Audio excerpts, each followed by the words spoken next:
बांग्लादेश को चारों तरफ से घेरा, आर्मी घुसी, सारे बॉर्डर सील, शुरू हुआ महायुद्ध। जी हां दोस्तों, अभी अभी जो तस्वीरें और जानकारियां सामने आ रही हैं वो कोई नॉर्मल खबर नहीं है, बल्कि ये उस तूफान की शुरुआत है जो धीरे धीरे पूरे साउथ एशिया की राजनीति और सुरक्षा व्यवस्था को हिला सकता है।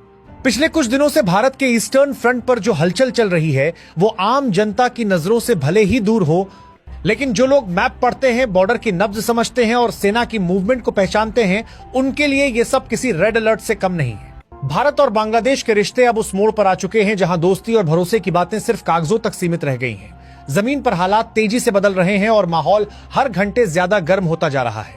पिछले 72 घंटों में जो कुछ हुआ है उसने साफ संकेत दे दिया है कि अब चीजें पहले जैसी नहीं रहेंगी। बांग्लादेश की सड़कों से जो तस्वीरें सामने आई हैं, खासकर भारतीय दूतावास के बाहर से, वो सिर्फ नारों और पोस्टरों की बात नहीं है।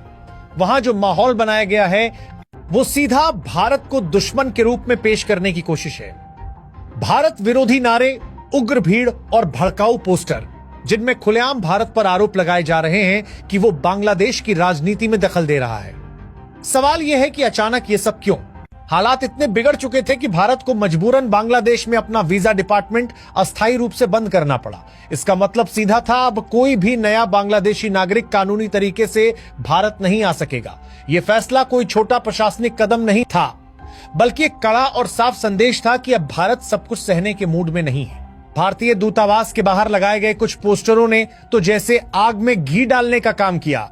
Ban state force, backed by India जैसे नारे ये दिखाने की कोशिश कर रहे थे कि भारत किसी खास फोर्स या गुट को सपोर्ट कर रहा है। लेकिन असलियत यह है कि इन आरोपों के पीछे कोई ठोस सबूत नहीं, सिर्फ भावनाएं भड़काने की साजिश है।